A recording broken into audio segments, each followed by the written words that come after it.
ಬೆಟ್ಟದಲ್ಲಿ ಮೂರನೇ ಆಷಾಢ ಶುಕ್ರವಾರ ಪೂಜೆ ನಡೀತಾ ಇದೆ. ಚಾಮುಂಡಿ ದೇಗುಲದಲ್ಲಿ ಒಂದ್ ಕಡೆ ಅವ್ಯವಸ್ಥೆ ಕೂಡ ಮುಂದುವರೆದಿರೋದು ಕಂಡು ಬರ್ತಾ ಇದೆ. ಮೂರನೇ ಆಷಾಢ ಶುಕ್ರವಾರದ ಪೂಜೆ ಸಂಭ್ರಮದಿಂದ ನಡೀತಾ ಇರುವಂತಹ ಸಂದರ್ಭ ಅಲ್ಲಿ ಕೆಲ ಅವ್ಯವಸ್ಥೆಗಳು ಕೂಡ ಕಂಡು ಬರ್ತಾ ಇದೆ. ದೇಗುಲದ ಬಳಿ ಬ್ಯಾರಿಕೇಡ್ ಮುರಿದು ಭಕ್ತರು ಆಕ್ರೋಶವನ್ನು ವ್ಯಕ್ತಪಡಿಸಿದ್ದಾರೆ. ಬ್ಯಾರಿಕೇಡ್ ಮುರಿದು ದರ್ಶನಕ್ಕೆ ತೆರಳಿದ್ದಾರೆ ಭಕ್ತರು. ಭಕ್ತಾದಿಗಳನ್ನ ನಿಯಂತ್ರಿಸುವುದಕ್ಕೆ ಪೊಲೀಸರು ಹರಸಾಹಸ ಪಟ್ಟಿದ್ದಾರೆ. ಬ್ಯಾರಿಕೇಡ್ಗಳನ್ನ ಮುರಿದು ಅಸಹಾಯಕರಂತೆ ಒಂದ್ ಕಡೆ ಬ್ಯಾರಿಕೇಡ್ಗಳನ್ನ ಮುರಿದು ಭಕ್ತಾದಿಗಳು ದರ್ಶನಕ್ಕೆ ಮುನ್ನುಗ್ತಾ ಇದ್ರೆ, ಇನ್ನೊಂದು ಕಡೆ ಅಸಹಾಯಕತೆಯಿಂದ ಪೊಲೀಸರು ನಿಂತಿರುವಂತಹ ದೃಶ್ಯಗಳು ಕೂಡ ಕಂಡುಬಂತು.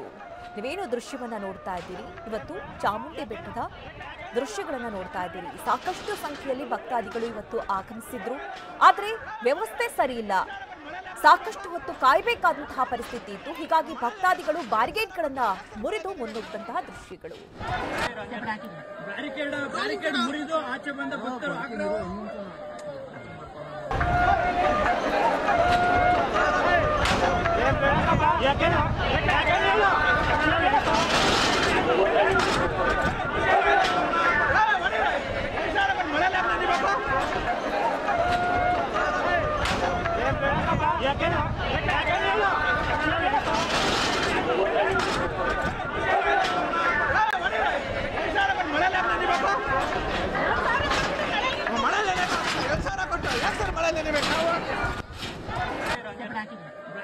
ಬ್ಯಾರಿಕೇಡ್ ಮುರಿದು ಆಚೆ ಬಂದ ಭಕ್ತರು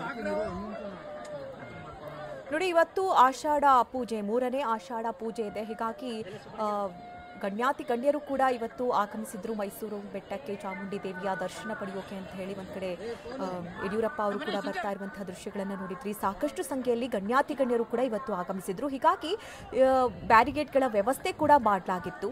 ಭಕ್ತಾದಿಗಳು ಕೂಡ ಸಾಕಷ್ಟು ಸಂಖ್ಯೆಯಲ್ಲಿ ಬಂದಿದ್ರು. ಆದರೆ ವ್ಯವಸ್ಥೆ ಸರಿ ಇಲ್ಲದ ಕಾರಣದಿಂದಾಗಿ ಭಕ್ತಾದಿಗಳು ಸಿಟ್ಟಿನಿಂದಾಗಿ ಬ್ಯಾರಿಕೇಡ್ಗಳನ್ನ ಮುರಿದು ಭಕ್ತ ದರ್ಶನಕ್ಕೆ ಮುನ್ನುಗ್ಗಿದ್ರು.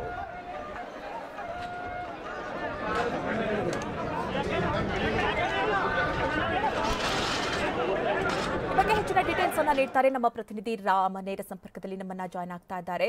ರಾಮ್, ಇವತ್ತು ಹೇಳಿ ಕೇಳಿ ಒಂದು ವಿಶೇಷವಾದ ಪೂಜೆ ನಡೀತಾ ಇರುವಂತಹ ಸಂದರ್ಭ, ಸಾಕಷ್ಟು ಸಂಖ್ಯೆಯಲ್ಲಿ ಭಕ್ತಾದಿಗಳು ಕೂಡ ಬರ್ತಾರೆ, ಗಣ್ಯಾತಿ ಗಣ್ಯರು ಕೂಡ ಆಗಮಿಸುವಂತಹ ಸಂದರ್ಭ. ಎಲ್ಲ ಗೊತ್ತಿದ್ರೂ ಕೂಡ ಯಾಕೆ ವ್ಯವಸ್ಥೆ ಸರಿಯಾಗ್ಲಿಲ್ಲ, ಯಾವ ಕಾರಣದಿಂದಾಗಿ ಅಲ್ಲಿ ಗಲಾಟೆ ಗದ್ದಲಗಳು ಎದ್ದೇಳ್ತು ರಾಮ್? ಇವತ್ತು ಆಷಾಢ ಮಾಸದ ಮೂರನೇ ಶುಕ್ರವಾರ ನಾಡದೇವತೆ ತಾಯಿ ಚಾಮುಂಡೇಶ್ವರಿಯ ಸನ್ನಿಧಾನದಲ್ಲಿ ಅವ್ಯವಸ್ಥೆಯ ಆಗರವಾಗಿತ್ತು ಅಂತ ಹೇಳ್ಬೋದು. ಯಾಕಂದ್ರೆ ಲಕ್ಷಾಂತರ ಜನರು ಪ್ರತಿ ವಾರ ಇಲ್ಲಿ ಬಂದು ದರ್ಶನವನ್ನು ಪಡಿತಾರೆ. ಇದರ ಜೊತೆಗೆ ಗಣ್ಯಾತಿ ಗಣ್ಯರು ಸಹ ಬಂದು ದರ್ಶನವನ್ನು ಪಡಿತಾರೆ. ಇವತ್ತು ಪ್ರಮುಖವಾಗಿ ವಿಐಪಿಗಳಿಗೆ ಪ್ರವೇಶ ದ್ವಾರವನ್ನ ಕಲ್ಪಿಸಲಾಗಿತ್ತು. ಆ ಒಂದು ಸ್ಥಳದಲ್ಲಿ ಎಲ್ಲ ಜನರು ಸಹ ಅವರ ಪರಿಚಯವನ್ನ ಹೇಳ್ಕೊಂಡು ವಿಐಪಿ ದ್ವಾರದಲ್ಲಿ ಬಂದು ಬ್ಲಾಕ್ ಅನ್ನ ಮಾಡುವಂತದ್ದು, ಮತ್ತೆ ವಿಐಪಿ ದ್ವಾರದಿಂದ ಹೆಚ್ಚಿನ ಸಂಖ್ಯೆಯಲ್ಲಿ ಭಕ್ತರು ದೇವಸ್ಥಾನದ ಒಳಭಾಗಕ್ಕೆ ಹೋಗ್ತಾ ಇದ್ರು. ಹೀಗಾಗಿ 300 ರೂಪಾಯಿ ಟಿಕೆಟ್ ತೆಗೆದುಕೊಂಡಂತವ್ರು ಮತ್ತೆ ಧರ್ಮ ದರ್ಶನದವರಿಗೆ ದರ್ಶನ ವಿಳಂಬ ಆಗ್ತಾ ಇತ್ತು. ಹೀಗಾಗಿ ಅಲ್ಲಿದ್ದಂತಹ ಜನರು ತಮ್ಮ ಆಕ್ರೋಶವನ್ನ ಹೊರಹಾಕಿದ್ರು.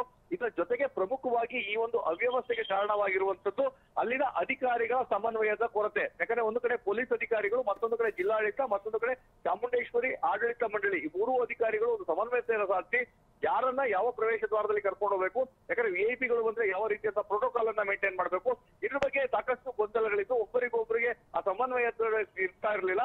ಅದರಿಂದಾಗಿ ಅಲ್ಲಿದ್ದಂತಹ ಸಾರ್ವಜನಿಕರಿಗೆ ದರ್ಶನ ವಿಳಂಬ ಆಗೋಕೆ ಶುರು ಆಯ್ತು. ಯಾಕಂದ್ರೆ ಎಲ್ಲ ಜನರು ಸಹ ತಮ್ಮ ಪರಿಚಯವನ್ನ ಹೇಳ್ಕೊಂಡು ಆ ವಿಐಪಿ ದ್ವಾರದಲ್ಲಿ ಬರೋದಕ್ಕೆ ಶುರು ಮಾಡಿದ್ರು. ಹೀಗಾಗಿ ಗಂಟೆಗಟ್ಟಲೆ ಅಲ್ಲಿ ಕಾದು ಕುಳಿತಿದ್ದಂತಹ ಏನು ಜನರಿದ್ರು ನೇರವಾಗಿ ತಮ್ಮ ಆಕ್ರೋಶವನ್ನು ವ್ಯಕ್ತಪಡಿಸಿದ್ದು ಮಾತ್ರವಲ್ಲ, ಅಲ್ಲಿ ಏನು ಬ್ಯಾರಿಕೇಡ್ ಗಳನ್ನ ಹಾಕಿದ್ರು ಆ ಬ್ಯಾರಿಕೇಡ್ ಗಳನ್ನ ಮುರಿದು, ತಾವು ದೃಶ್ಯಗಳಲ್ಲಿ ನೋಡ್ತಾ ಇರ್ಬೋದು, ಬ್ಯಾರಿಕೇಡ್ ಅನ್ನ ತಳ್ಳಿ ಅಲ್ಲಿಂದ ಒಳಗೆ ನುಗ್ಗುವಂತ ಕೆಲಸವನ್ನು ಮಾಡಿದ್ರು. ಖಂಡಿತವಾಗಿಯೂ ಮೊದಲಾಗ ಇತ್ತ ಲಕ್ಷಾಂತರ ಜನರು ಸೇರುವಂತಹ ಸ್ಥಳದಲ್ಲಿ ಹೆಚ್ಚಿನ ಒಂದು ಮುಂಜಾಗ್ರತೆಯನ್ನು ತೆಗೆದುಕೊಳ್ಬೇಕು. ಮೊದಲ ವಾರ ಮತ್ತೆ ಎರಡನೇ ವಾರ, ಮೊದಲನೇ ವಾರ ಮೆಟ್ಲತ್ತಿ ಬಂದವರಿಗೆ ಸಾಕಷ್ಟು ಸಮಸ್ಯೆ ಆಗಿತ್ತು. ಆದ್ರೆ ಎರಡನೇ ವಾರ ಎಲ್ಲವನ್ನೂ ಸಹ ನಿಭಾಯಿಸುವಂತ ಕೆಲಸವನ್ನ ಜಿಲ್ಲಾಡಳಿತ ಮಾಡಿತ್ತು. ಆದ್ರೆ ಮೂರನೇ ವಾರ ಆ ಒಂದು ನಿಭಾಯಿಸಿದಂತಹ ವಿಚಾರ ಕಂಡು ಬರಲಿಲ್ಲ. ಯಾಕಂದ್ರೆ ಯಾವ್ದಾದ್ರು ಅನಾಹುತಗಳಾದ್ರೆ ಖಂಡಿತವಾಗಿ ಸಾಕಷ್ಟು ಅವಘಡಗಳಾಗ್ತಾ ಇತ್ತು. ಆದ್ರೆ ಅದೃಷ್ಟವಶಾತ್ ಅಷ್ಟೊಂದು ಜನರು ನೂಕುನುಗ್ಲಾಟ ಆದ್ರೂ ಸಹ ಯಾವುದೇ ರೀತಿಯಾದಂತಹ ಅನಾಹುತಗಳು, ಅವಘಡಗಳು ಸಂಭವಿಸಿಲ್ಲ. ಒಂದು ವೇಳೆ ಹೆಚ್ಚಿನ ಜನರೇನಾದ್ರು ಒಂದೇ ಕಡೆಗೆ ಜಮಾಯಿಸಿದ್ರೆ ಖಂಡಿತ ಅಲ್ಲಿ ಕಾಲ್ತುಳಿತಕ್ಕೆ ಅವಕಾಶ ಇರ್ತದೆ. ಹೀಗಾಗಿ ಈ ವಿಚಾರವನ್ನ TV9 ವರದಿ ಪ್ರಸಾರ ಮಾಡಿದಷ್ಟೇ ಅಲ್ಲ, ಜಿಲ್ಲಾಧಿಕಾರಿಗಳು ಮತ್ತೆ ಪೊಲೀಸ್ ಕಮಿಷನರ್ಗೆ ವಿಚಾರವನ್ನು ತಿಳಿಸಿದಾಗ ಸ್ಥಳಕ್ಕೆ ಜಿಲ್ಲಾಧಿಕಾರಿ ಲಕ್ಷ್ಮೀಕಾಂತ್ ರೆಡ್ಡಿ ಮತ್ತೆ ಪೊಲೀಸ್ ಕಮಿಷನರ್ ಸೀಮಾ ಲಾಟ್ಕರ್ ಅವರು ಬಂದು ಅದನ್ನ ಈಗ ಸರಿ ಮಾಡುವಂತ ಕೆಲಸವನ್ನ ಮಾಡಿದ್ರೆ ಈಗ ಅವೆಲ್ಲವೂ ಸಹ ಸ್ಟ್ರೀಮ್ ಲೈನ್ ಆಗಿದೆ. ಆದ್ರೆ ಕಳೆದ 1 ಗಂಟೆ 2 ಗಂಟೆ ಹಿಂದೆ ಆದಂತಹ ಘಟನೆಗಳಿದೆ, ಅದು ಖಂಡಿತವಾಗಿಯೂ ಎಚ್ಚರಿಕೆಯ ಗಂಟೆ ಆಗಬೇಕು. ಯಾಕಂದ್ರೆ ಮುಂದೆ ಸಹ ಒಂದು ಶುಕ್ರವಾರ ಮತ್ತೆ ಇನ್ನೊಂದು ವರದಿ ಸರಿಯಾದ ಸೂಕ್ತವಾದಂತಹ ವ್ಯವಸ್ಥೆ ಮಾಡ್ಲಿ ಅನ್ನೋದು ಜನರ ಒಂದು ಆಕ್ರೋಶವಾಗಿತ್ತು. Madhu Nagaraj. Okay Ram, thank you ನಿಮ್ಮೆಲ್ಲ ಡೀಟೇಲ್ಸ್ಗಾಗಿ.